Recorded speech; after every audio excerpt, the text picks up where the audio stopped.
क्या आपने कभी सोचा है कि आखिर सावन का महीना भगवान शिव को इतना प्रिय क्यों माना जाता है? क्यों करोड़ों श्रद्धालु इस पूरे महीने शिव मंदिरों में जलाभिषेक करते हैं, सोमवार का व्रत रखते हैं और कांवड़ यात्रा में शामिल होते हैं? क्या यह केवल धार्मिक आस्था है या इसके पीछे इतिहास, पुराणों की कथाएं, प्रकृति और भारतीय संस्कृति का एक गहरा संबंध भी छिपा है? आज की इस वीडियो में हम सावन महीने की पूरी कहानी जानेंगे। इसकी उत्पत्ति, भगवान शिव से इसका संबंध, समुद्र मंथन की कथा, कांवड़ यात्रा की परंपरा, सावन सोमवार का महत्व, वैज्ञानिक और सांस्कृतिक दृष्टिकोण और कुछ ऐसे रोचक तथ्य जिन्हें जानकर शायद आप इस पवित्र महीने को पहले से बिल्कुल अलग नजरिए से देखेंगे। हिंदू पंचांग के अनुसार सावन, जिसे श्रावण मास भी कहा जाता है, वर्ष का सबसे पवित्र महीनों में से एक माना जाता है। यह महीना भगवान शिव की आराधना के लिए विशेष रूप से समर्पित है। भारत के अलग अलग क्षेत्रों में पंचांग की परंपराएं अलग होने के कारण सावन की शुरुआत और समाप्ति की तिथियों में थोड़ा अंतर हो सकता है। उत्तर भारत में प्रायः पूर्णिमांत पंचांग का पालन किया जाता है, जबकि दक्षिण और पश्चिम भारत के कई क्षेत्रों में अमांत पंचांग प्रचलित है। इसलिए अलग अलग राज्यों में सावन की तिथियां कुछ दिनों के अंतर से दिखाई दे सकती हैं, लेकिन इसका धार्मिक महत्व समान रहता है। पुराणों में वर्णित सबसे प्रसिद्ध कथा समुद्र मंथन से जुड़ी है। देवताओं और असुरों ने जब अमृत प्राप्त करने के लिए समुद्र का मंथन किया, तब सबसे पहले अत्यंत विषैला हलाहल विष निकला। यह विष इतना घातक था कि पूरे सृष्टि के विनाश का खतरा पैदा हो गया। तब भगवान शिव ने संसार की रक्षा के लिए उस विष को अपने कंठ में धारण कर लिया। माता पार्वती ने विष को उनके शरीर में फैलने से रोकने के लिए उनके कंठ को पकड़ लिया, जिससे उनका गला नीला हो गया और वे नीलकंठ कहलाए। मान्यता है कि विष की तीव्रता को शांत करने के लिए देवताओं ने शिवजी पर जल अर्पित किया। इसी कारण सावन में जलाभिषेक की परंपरा विशेष रूप से महत्वपूर्ण मानी जाती है। हालांकि यह कथा विभिन्न पुराणों में कुछ भिन्न रूपों में मिलती है, लेकिन इसका मूल भाव एक ही है, भगवान शिव का त्याग और समस्त संसार की रक्षा। सावन का महीना केवल धार्मिक दृष्टि से ही नहीं, बल्कि प्रकृति से भी गहराई से जुड़ा हुआ है। इस समय मानसून अपने पूरे प्रभाव में होता है। चारों ओर हरियाली फैल जाती है, नदियां और तालाब भर जाते हैं, खेतों में नई फसलें लहलहाने लगती हैं और वातावरण शुद्ध एवं मनमोहक हो जाता है। भारतीय संस्कृति में प्रकृति और आध्यात्मिकता का हमेशा गहरा संबंध रहा है। इसलिए वर्षा ऋतु के इस सुंदर समय को भगवान शिव की आराधना के साथ जोड़कर देखा गया है। सावन के प्रत्येक सोमवार का विशेष महत्व माना जाता है। श्रद्धालु सुबह स्नान करके शिव मंदिर जाते हैं, शिवलिंग पर जल, गंगाजल, बेलपत्र, धतूरा, आक के फूल और अन्य पूजन सामग्री अर्पित करते हैं। यह विश्वास है कि सच्ची श्रद्धा और सकारात्मक भाव से की गई पूजा व्यक्ति को मानसिक शांति, आत्मविश्वास और आध्यात्मिक संतुलन प्रदान करती है। कई लोग इस दिन उपवास भी रखते हैं।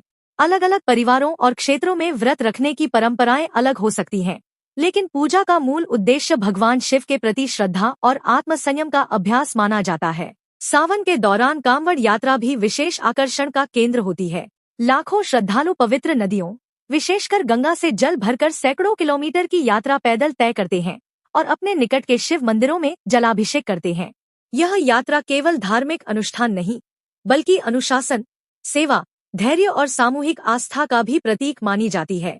यात्रा के दौरान अनेक स्थानों पर समाजसेवी संस्थाएं और स्थानीय लोग कांवड़ियों के लिए भोजन, पानी और चिकित्सा जैसी सेवाएं उपलब्ध कराते हैं, जो भारतीय समाज में सेवा भावना की एक सुंदर मिसाल प्रस्तुत करती है। सावन का संबंध भगवान शिव और माता पार्वती की कथा से भी जोड़ा जाता है। कई धार्मिक मान्यताओं के अनुसार माता पार्वती ने भगवान शिव को पति के रूप में प्राप्त करने के लिए कठोर तपस्या की थी।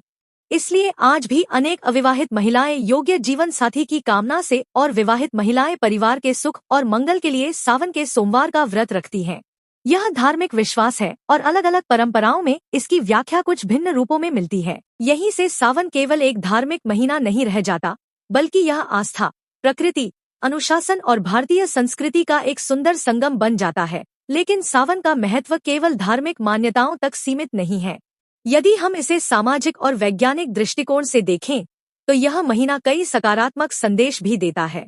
वर्षा ऋतु में वातावरण में नमी बढ़ जाती है और इस समय कई प्रकार के संक्रमण फैलने की संभावना रहती है। इसलिए पारंपरिक रूप से लोग हल्का और सात्विक भोजन करने, संयम रखने और स्वच्छता पर विशेष ध्यान देने की सलाह देते रहे हैं। आधुनिक विज्ञान इन सभी धार्मिक परंपराओं की पुष्टि नहीं करता, लेकिन संतुलित भोजन, स्वच्छता और मानसिक शांति को स्वास्थ्य के लिए लाभकारी अवश्य मानता है। सावन के दौरान मंदिरों में होने वाले भजन, कीर्तन और सामूहिक पूजा लोगों को एक दूसरे से जोड़ते हैं। परिवार साथ बैठकर पूजा करते हैं।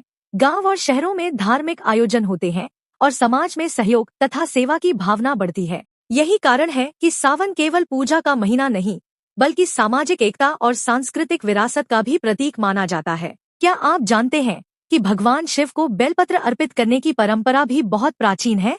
धार्मिक मान्यता के अनुसार 3 पत्तियों वाला बेलपत्र भगवान शिव के 3 नेत्र, 3 गुण या त्रिमूर्ति का प्रतीक माना जाता है। हालांकि इन प्रतीकों की अलग अलग धार्मिक व्याख्याएं मिलती हैं, लेकिन सभी का उद्देश्य भगवान शिव के प्रति श्रद्धा प्रकट करना है। सावन के दौरान ओम नमः शिवाय मंत्र का जाप भी विशेष रूप से किया जाता है। यह भगवान शिव का अत्यंत प्रसिद्ध पंचाक्षरी मंत्र है।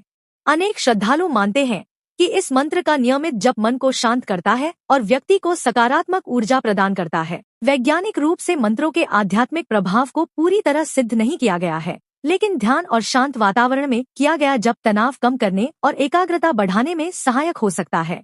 भारत के अलग अलग राज्यों में सावन मनाने की परंपराएं भी अलग अलग हैं। कहीं झूले लगाए जाते हैं, कहीं लोकगीत गाए जाते हैं, तो कहीं विशेष मेलों का आयोजन होता है। उत्तर भारत में सावन सोमवार और कांवड़ यात्रा का विशेष महत्व है, जबकि देश के अन्य हिस्सों में भी भगवान शिव की पूजा अपने अपने स्थानीय रीति रिवाजों के अनुसार की जाती है। यही विविधता भारत की सांस्कृतिक पहचान को और भी समृद्ध बनाती है। सावन हमें प्रकृति का सम्मान करना भी सिखाता है। यह वही समय होता है जब धरती नई हरियाली से भर जाती है। पेड़ पौधे, नदियाँ और वर्षा जीवन का आधार है। इसलिए इस पवित्र महीने में यदि हम पूजा के साथ साथ एक पौधा लगाने, जल बचाने और पर्यावरण की रक्षा का संकल्प लें, तो यह भगवान शिव की सच्ची आराधना की भावना के और भी निकट होगा। आज के आधुनिक जीवन में जहां भागदौड़, तनाव और व्यस्तता लगातार बढ़ रही है, सावन हमें कुछ पल रुककर अपने भीतर झांकने का अवसर देता है। यह महीना हमें संयम, धैर्य, सेवा, करुणा और प्रकृति के साथ संतुलित जीवन जीने की प्रेरणा देता है। यही कारण है कि करोड़ों लोगों की आस्था सदियों बाद भी सावन से जुड़ी हुई है। अंत में इतना ही कि चाहे आप सावन को धार्मिक आस्था के रूप में देखें, सांस्कृतिक परंपरा के रूप में या भारतीय इतिहास और विरासत के एक महत्वपूर्ण अध्याय के रूप में, यह महीना हमें सकारात्मक सोच, आत्मसंयम, सेवा और प्रकृति के प्रति सम्मान का संदेश देता है। यही इसकी सबसे बड़ी विशेषता है। अगर आपको यह जानकारी पसंद आई हो और आपने आज कुछ नया सीखा हो, तो इस वीडियो को लाइक जरूर करें। कमेंट करके बताइए कि आप सावन के महीने में किस प्रकार भगवान शिव की आराधना करते हैं और आपके क्षेत्र में कौन सी विशेष परंपरा निभाई जाती है। इस वीडियो को अपने परिवार और दोस्तों के साथ शेयर करें, ताकि अधिक से अधिक लोग सावन के वास्तविक महत्व को जान सकें। और ऐसी ही तथ्यपूर्ण और रोचक वीडियो देखने के लिए हमारे चैनल को सब्सक्राइब करें। साथ ही बेल आइकन को भी दबाएं, ताकि आने वाली हर नई वीडियो की सूचना आपको सबसे पहले मिल सके। हर हर महादेव।